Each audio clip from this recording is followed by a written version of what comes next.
मैं बार बार इस बात को कहता हूं, कोई भी काल हो, कोई भी स्थिति हो, स्त्री का पढ़ना लिखना बहुत आवश्यक है, बहुत आवश्यक है।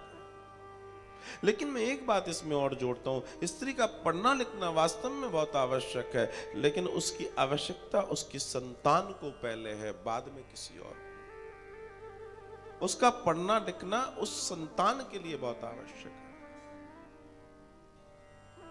अगर उस पढ़ाई को सिर्फ और सिर्फ हम आमदनी का जरिया बना लेंगे तो फिर आपके आने वाली पीढ़ी और संतानों को आप कुछ नहीं दे पाओगे, फिर आपका पढ़ना लिखना बेकार हो जाता है।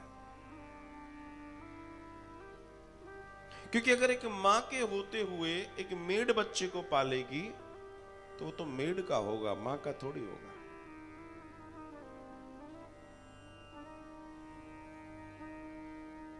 फिर तो वो मेड का होगा।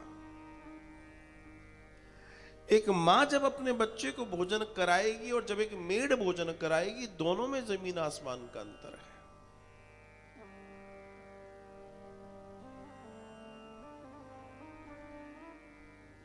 आप जब अपनी रसोई में भोजन बनाओगे और कोई मेड बनाएगा तो बहुत बड़ा अंतर है।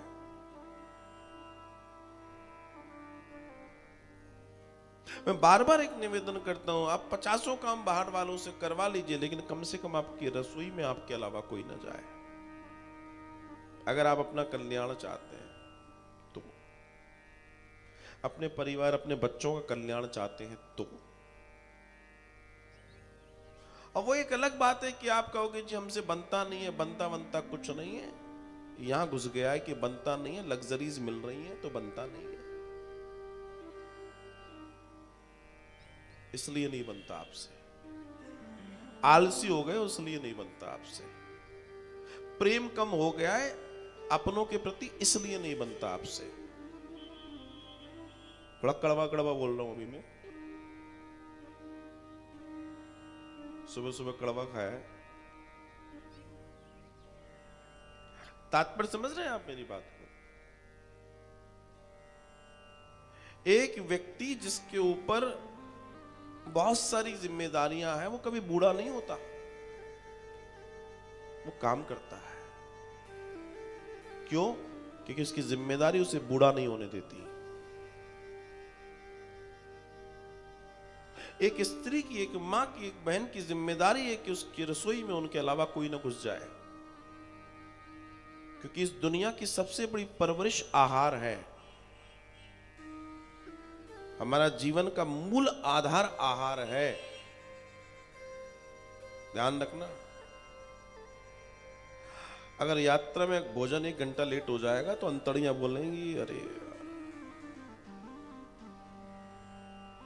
है कि नहीं? बोलो राधे राधे। इतना क्यों मुस्कुरा रहे हो?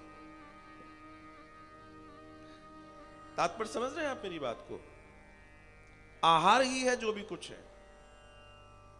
अब जो आहार आपके शरीर में जा रहा है, उस आहार में कितनी शुचिता और कितनी शुद्धता। शुद्धता तो चलो आप हाइजीन कर रहे हो आजकल, खूब करो हाइजीन। एक दिन तुम हाइजीन से भी वापस आओगे, चिंता मत करो, तुम लौटोगे जरूर। कर लो हाइजीन।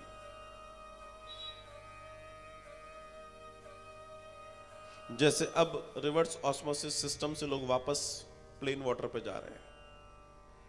अब उन्होंने बोल दिया ये भी गड़बड़ है, ये और नुकसान कर रहा है तुम्हें। अभी तक तुम स्टेटस समझ रहे थे मेरे आरओ लगा है, आरओ।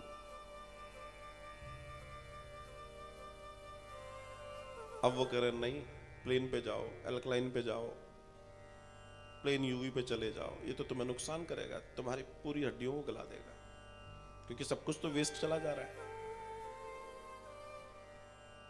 लौटोगे, चिंता मत करो, लेकिन कहीं से लौटो, उसके पहले जो डैमेज होगा वो बहुत खतरनाक है। इसलिए आपकी रसोई में आपके अलावा कोई ना जाए, क्योंकि एक माँ जब बनाती है तो उसके विचारों में, उसके शरीर में, उसके भाव में, उसके हाथों में एक अलग मातृत्व ऊर्जा होती है।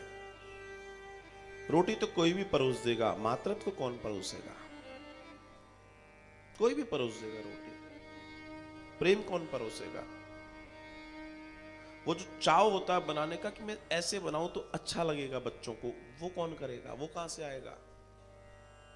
और वही तो विकास करता है किसी मनुष्य का, उसी से तो व्यक्ति पनपता है। अगर खाना खाने से व्यक्तित्व का विकास हो जाए तो खाना तो जगह जगह मिल रहा है।